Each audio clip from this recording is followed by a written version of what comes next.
So there's a particular question I'm getting in my YouTube comments multiple times every day since the Pixel 8 and Pixel 8 Pro were announced. And that question is this: Shane, those features, Magic Eraser's upgraded version, the Magic Editor, they look incredible, but will they be coming to older devices? Some of us just spent $1,800 on something like a Pixel Fold. Will these features be arriving on my Pixel Fold, on my Pixel 7, my Pixel 6, etc., etc.? And this is a question that I must admit we cannot answer with all certainty, but I think that there are two pieces of really, really good evidence that tells me the answer to this question. Piece of evidence number one, we have to roll the clock back all the way to ye olden days of October of 2021, because that is shortly after the Pixel 6 and Pixel 6 Pro were released, and they came toting a brand new feature called Magic Eraser. We were told on stage by Google representatives that Magic Eraser required the brand new Google Tensor chip, and because of that, it was exclusive to the Pixel 6. Well, let me turn your attention to this tweet from Michelle Ramon. It's actually funny. I knew that this had happened, so I went searching for it, and I came across this tweet from Michelle because they've just been all over this for a really, really long time. We're going to be looking at another one of their posts here momentarily. What this is an example of someone who took the Magic Eraser, more specifically Google Photos, the APK for Google Photos from the Pixel 6. They swapped around some props, basically tricking their phone into thinking, or tricking the app into thinking, it was on a Pixel 6 and therefore that feature should be attempted. And lo and behold, it did in fact work. Was it perfect? No, but it was functional. It was about as functional as it was on the Pixel 6 and 6 Pro at that time. And of course, we all know, as time has gone on, Magic Eraser has indeed rolled out to many other devices. In fact, if you have a Google One subscription and you have Google Photos on your iPhone, you can use Magic Eraser. So again, it was exclusive to the Tensor. You needed the Tensor to run it. Actually, that wasn't true. You could run it on pretty much anything. Maybe it ran faster on the Tensor, but you could do it on any device you wanted to do it on.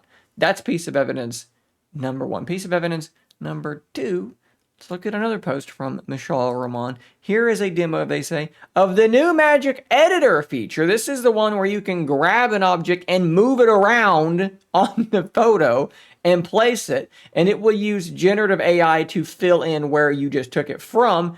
You can see here, and we'll take a closer look at this in just a second because it's really, really impressive. That is happening in this clip, not on a Pixel 8 or 8 Pro. This is happening on a Pixel 7 Pro through the same method, editing some props to get this application to think I'm on a Pixel 8, and it runs just fine. You'll see here as this is rolling forward, it does take a little bit of time. Drag to move, pinch to resize. They can move this goose around. I believe that's a goose. Plop it down, and you can see it is generating. So what's happening here, and the reason this is working, is because this is not happening on device. This is happening in the cloud in a data center. So it's uploaded to the cloud. It does this edit there, and then it brings it back. And the end result, if I do say so myself, and again, we're going to zoom in on this, is incredibly impressive. This appears to work so much better than I expected it to work. So once again, with Magic Editor, and we should assume the new version of Magic Eraser, because it's effectively the exact same thing that we just saw, these things are happening in the cloud, and therefore there is no barrier to say that it requires the G3. This, just like Magic Eraser, should be able to run on other hardware. Now, of course, with Magic Eraser, it eventually came to other devices with that Google One subscription. With this, maybe for Pixels, maybe the Pixel 6, 7, and Fold will get a hold of this free of charge. Maybe others,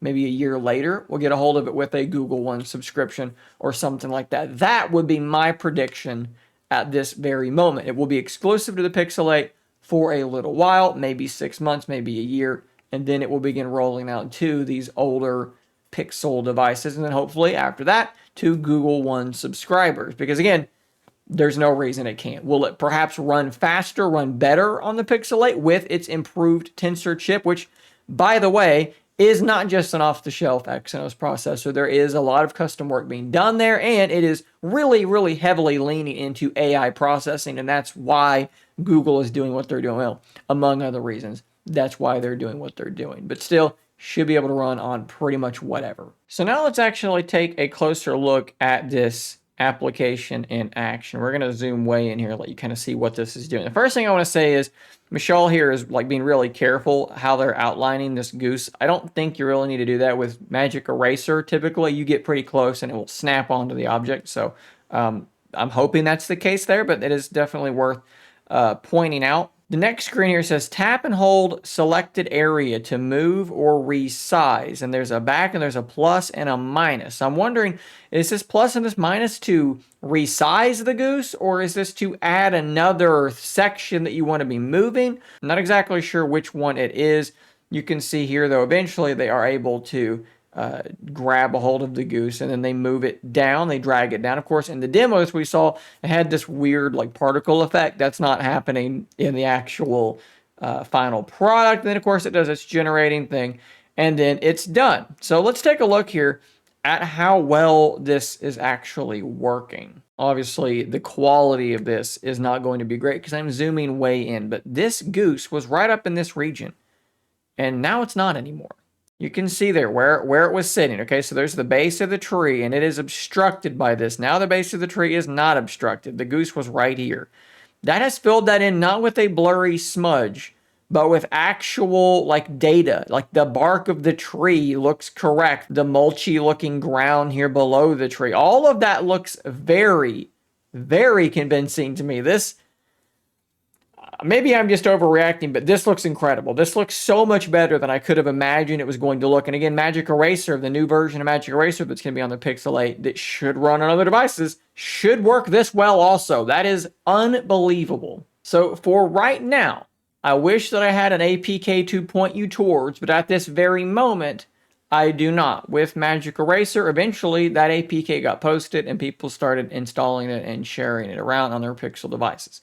If that were to happen with this Magic Editor, I will be sure to make a video and point you towards it. Hopefully we can get this stuff running before Google actually intends on shipping it out to us. But unfortunately for right now, that is not the case, and we are stuck playing the waiting game. But still, the good news is this proves there is no reason why your $1,800 Pixel Fold should not be able to get these features at some point. And Google's track record says they have a tendency to say, this is exclusive to the new Tensor. Just kidding. It actually will run on the older devices as well. So fingers are crossed. I think the hopes should be relatively high that this new really cool stuff will be coming to your older, very expensive, potentially, Pixel devices. Guys, I am going to drop a link in the description down below to Mishaal's account on Twitter as well as on Threads because they post on both of those places, and you're going to want to follow them to stay up to date on this information because you might see it there before I'm able to have the time to bring it to you here on YouTube and to break it down and give my thoughts on it. So, guys, there you go. Pretty cool stuff. Subscribe for more content just like this. And until next time, stay nerdy, my friends.